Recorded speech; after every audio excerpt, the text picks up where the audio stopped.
Hello Kishan भाइयों, हम अभी ए एग्रीपरी ऑर्गेनिक फार्मिंग की विज़िट कर रहे हैं और ऑर्गेनिक फार्मिंग एग्रीपरी ऑर्गेनिक फार्मिंग के अंदर ये अभी जो हम देख रहे हैं वो एक खाद बनाने की पद्धति देख रहे हैं। उस खाद जो अच्छी तरह उसमें काफ़ी और जो बांस के पत्ते के खाद पत्ते का खाद कैसे बनते हैं, तो हमने ये मल्चिंग के बेड यूज़ किया है। मल्चिंग के बेड के अंदर जो बेड पूरा उसमें नीचे हमने 1 इंच मल्चिंग का वो पूरा भरा है। बांस बम्बू पत्ते जो डाले हैं, तो वो बांस के पत्ते गुजराती में बोलते हैं, इंग्लिश में बम्बू बोलते हैं, बम्बू के पत्ते। क्योंकि बम्बू के पत्ते के अंदर magnesium, potassium, sodium, calcium, iron, phosphorus, sodium काफ़ी तत्व होते हैं। तो उसका फर्टिलाइज़र ऑल ओवर सबसे अच्छा फर्टिलाइज़र बनता है। ऑर्गेनिक फर्टिलाइज़र उसका बोलता है, हम ऑर्गेनिक खाद बोलते हैं। ऑर्गेनिक खाद अगर खेत की ही वस्तु, क्योंकि ये एग्रीपरी का जो ऑर्गेनिक फार्म है उस फार्म के किनारे पे ही बम्बू लगा हुआ है। बम्बू के लीफ यूज़ किया है उसमें उसमें जो ये पूरा जो बेड भरा है, इस बेड में यहाँ से पूरा नीचे पहले बम्बू के लीफ भरे हुए हैं। बाद में गाय का गोबर, देसी गाय का गोबर, गिर गाय का गोबर डाला हुआ है। गोबर के ऊपर उसमें अमरूद के फल डाले हुए, अमरूद गुआवा, इंग्लिश में गोवा कहते हैं, हिंदी में अमरूद कहते हैं, गुजराती में उसमें जामफड़ बोलते हैं, जामफड़।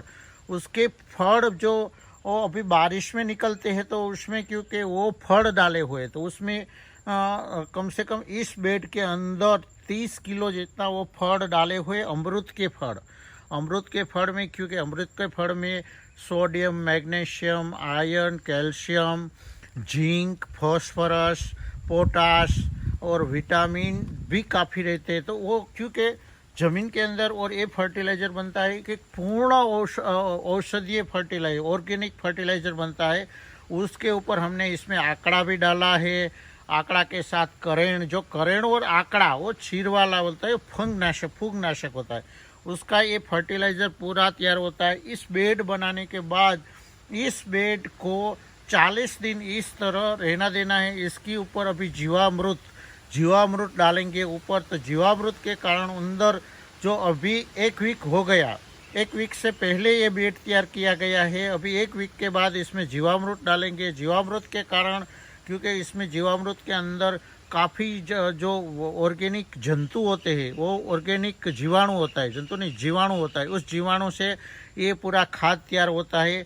एग्रीपरी के ऑर्गेनिक फार्म में काफ़ी, आप जहाँ भी देखोगे उस फार्म के अंदर, एक खेती के अंदर किसान भाइयों जो अपनी खेती की जो प्रोब है उसी को यूज़ करके अपने फार्म में ही इतना प्लांट डाले, उसके प्लांट के हर पत्ते को यूज़ करते हैं, वर्मी कंपोस्ट बनाते हैं, उसमें काफ़ी दूसरी दवाई भी बनाते हैं। कॉपर, जो मोरथुथु बोलता है, उस कॉपर बोलते हैं, कॉपर को और चूने की दवाई बनाकर छिड़काव करते। इस तरह अलग अलग काफ़ी ये खाद तैयार करते हैं। इस खाद से ही ये पूरा 10 एकड़ का फार्म है, उसमें कोई बाहर के फर्टिलाइज़र, कोई केमिकल दवाई नहीं, ओनली फॉर वहाँ की बनाई हुई चीज़ ही वो यूज़ करते हैं। तो ये देखो किसान भाइयों, अपने खेती को, अपने देश को समृद्ध करने के लिए ये बढ़िया खाद तैयार होता है। ये बढ़िया क्योंकि अपना देश की जो आर्य संस्कृति, ऋषि संस्कृति बोलते हैं, उस संस्कृति में हम कोई भी